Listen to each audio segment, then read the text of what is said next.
Hello and welcome. So, we're going to talk about Watson today.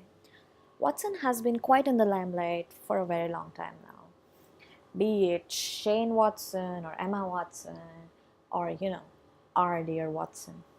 But the talk of today is IBM's supercomputer Watson.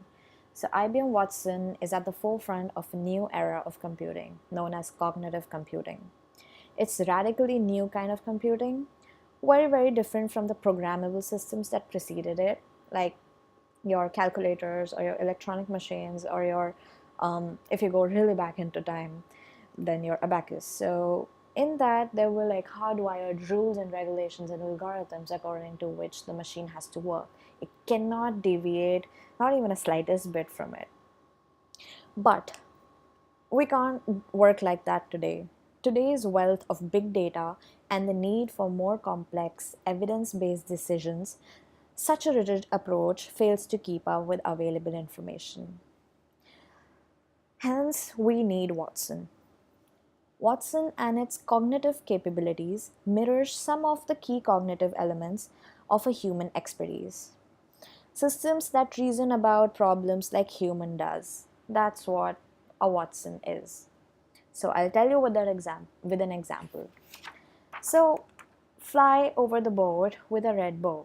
So there's a bug, that's the fly, over the boat with a red bow. That big a bow, imagine, on a boat. So Watson wouldn't look up words as a search engine would. Like it wouldn't literally translate the fly into a bug and a boat into a boat and a red bow into this Minnie Mousey red bow. So, Watson, what does it do? It breaks down a sentence grammatically, relationally, and structurally, discerning meaning from the semantics of the written text. What does that mean? It means that you fly over the boat, that means you zoom over the boat with the red bow, and there is like the bow and arrow thing on the bow. So these are very two different things, right? A search engine will literally translate each and every word into each and every picture. However, Watson, it would act like a human, right? So there are a lot of APIs Watson offers us.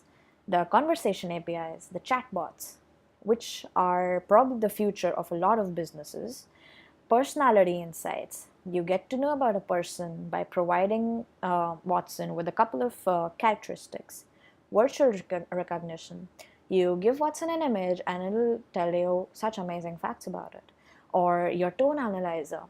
Say you talk to Watson in different kind of tones. Say you're happy, you're sad, you're angry, you're surprised. There are like thousands of different emotions, and Watson will be able to figure out what is the mood of the person who Watson is talking to.